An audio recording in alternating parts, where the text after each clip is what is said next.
gabadhii uu ninkeedu ku dilay deegaanka Gaarisa ee waqooyi bari ee waddanka Kenya. Gabadhaasi ayaa hadashay muuqaal laga soo duubay. Fartuun iyo Shiine waxay aroos ku galeen xerada Xagardheer sida ay sheegtay 12 bari ka hor. Sida idin muuqatana sawirrada qaar iyo muuqaalka fiidiyowga waa arooskoodii oo dhowaan u dhacay. Sidaan xog ku helnay, Shiine waa wiil darawal oo baabuur taxi ah wada. Fartuun eedadeeda aabaheed la dhalatay oo Sahra lagu magacaabo waxay sheegtay in habeenkii gabadha dib ku soo gaaray maalinkeedii uu Shiine uu ka maqnaa safar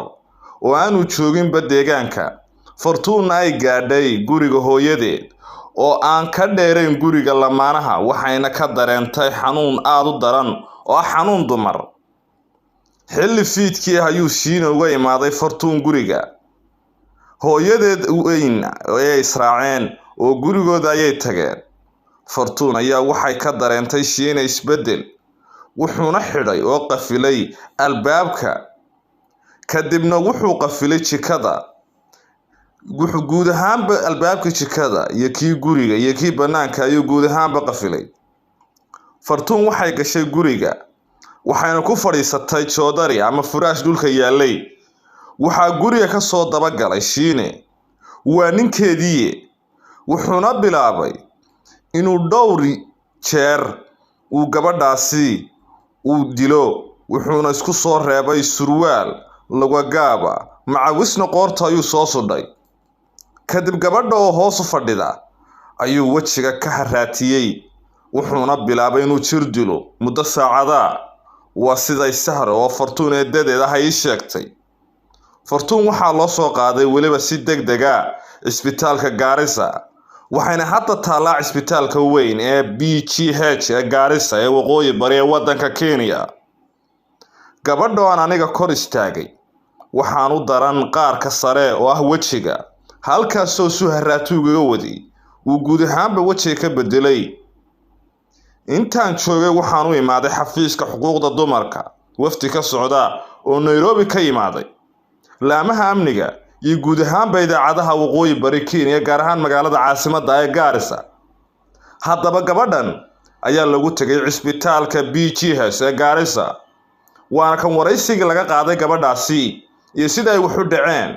iyo waxa ku kalifay ninkeedii inuu dilo sidaas oo dhan uu garaaco wajiga uga bedelo. banala yar daawo muuqaalkan gabadhan oo aad u naxayso. gaartay arrin maartay dadweynaha Soomaalida la xabeysay waay oo maartay social media ama baraha bulshada maartay ku faaftay. marka sidee wax u dhaceen? أنت واحد عبي مركي هذين كسبت لها لكن سويتي جمعها أنا راح حافظين هذه صح حافظين مكان هذه سوينا كوم خنا سفر يرجري حافظين الجو إيه ما هذه مخرب هذه مركي سوف يقول حافظين هذه عشان أكرم ساهي وين يقول هذا ده ما بحنا مركي ده لو وسع ميلاس حافظين أني بس كل ما كانت تنمية مركان الباب ما قلنا يقول الباب كيس حري هذا تكون بسحر خلق صحيح محاجرة وكذا عام بقولي ولا حرسة ما كان يقول هي محافظة كذا هذه وش يصير بنانك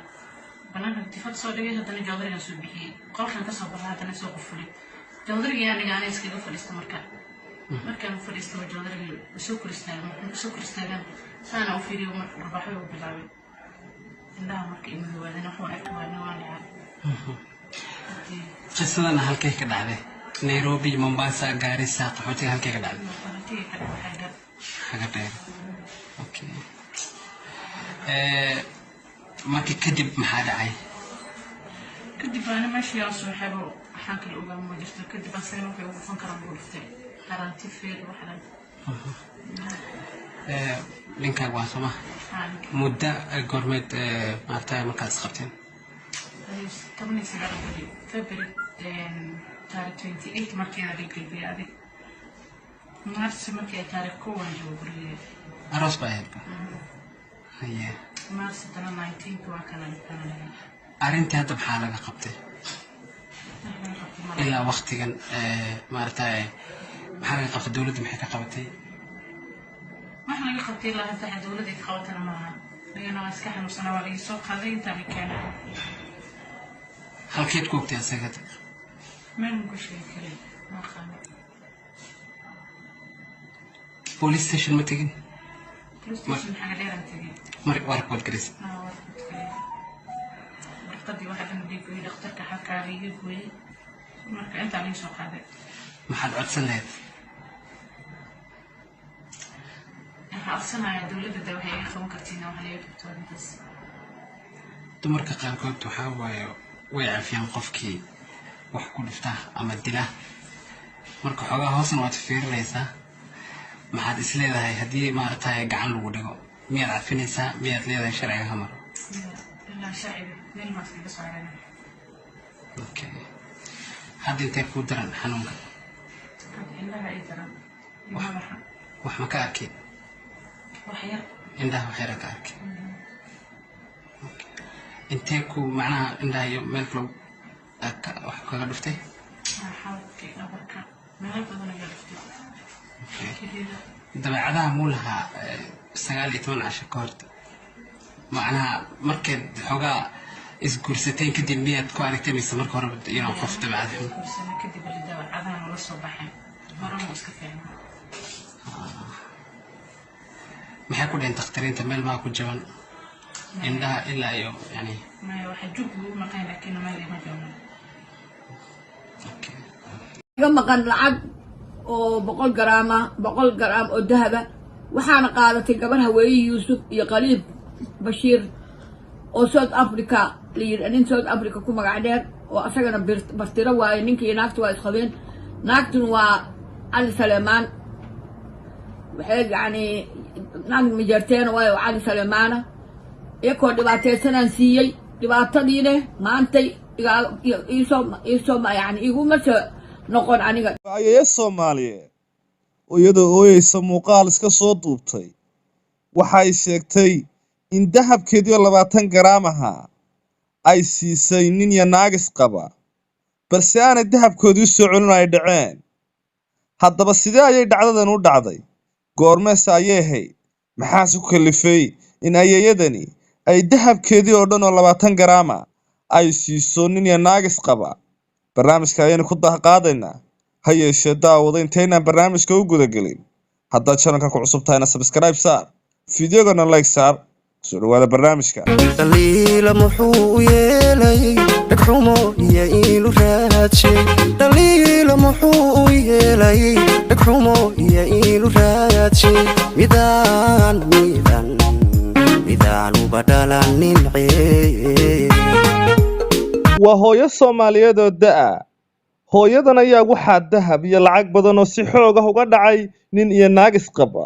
hooyadan muuqaal ay bulshada kaga codsanayso inay ka caawiyaan inay hesho labada qof ayaa sheegtay inay lacagta amaahisay iyaga oo dhibaataysan haddana ay ka soo wareegtay muddo 18 sano ilaa ay haddana ay ka laadahay lacagteedii iyo dahabkeedii guud ahaanba meel ay adduunka ka joogaan aysan aqoon hooyadan ayaa sidoo kale sheegtay in dahabka ay laadahay ilaa hadda uu dhan yahay 100 garaam oo dahab hooyadan oo hadda ku sugan dalka Mareykanka ayaa sheegtay inay dhibaataysan tahay markay dahabka iyo lacagta siinaysay ay dhibaataysnaayeen labadan qof waliba naagtu ay markaa ilmo wadatay xaamilana ay ahayd sidoo kale dhowr jeer ayaa la xidhay kadibna hooyadan ayaa sheegtay inay ka naxday oo qalbigeedu u dabcay oo ay siisay waxay u baahnaayeen guud ahaanba marka laakiin sidii wanaagsanayd ee aan u siiyey igumaysan soo celin xoolahaygii ayay tiri igala dhuumatay bay tiri gabadhan hooyadan ayaa sidoo kale sheegtay in xoolaheedii u baahan tahay oo ay tahay qof waayeela oo aan shaqaysan karin sidoo kalena iska xanuunsanaysa ugu dambeyn hooyadan ayaa bulshada Soomaalida ka codsatay inay maanta baahan tahay lacag inay isoo ururiyaan waxaan u baahanahay maanta inay lacag isoo ururiyaan aanay ka rabin oo ay kaliya ay doonayso inay dibteeda ogaadaan dadka xoolaheedii dhacayna ay u raadiyaan hadday jirto cid taqaana iyo cid u raadin kartaba bal nala yar daawada muuqaalkan hooyadan oo aad u ilmeynaysa iska soo duubtay iyadoo raadinaysa xaqeedii ay 18 sannadood si sharaf leh ku maamuusa ay u siisay gabadhan iyo ninkeeda balse aan ku soo warcelin baahi kugu raagtay xoolahaaga ayaad moodaayay Soomaalidu ku mahmaada waa kan iyo muuqaalkii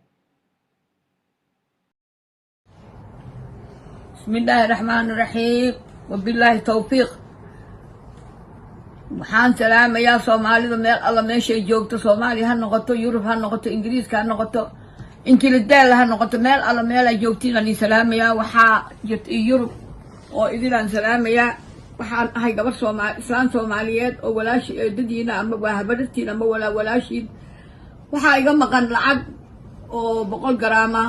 garaam oo dahaba waxaana qaadatay gabar Haweeye Yuusuf iyo Qaliib Bashiir oo South Africa nin South Africa ku magac dheer oo asagana bartira waaye ninkii naagtu waa isqabeen naagtuna waa Ali Saleemaan waxay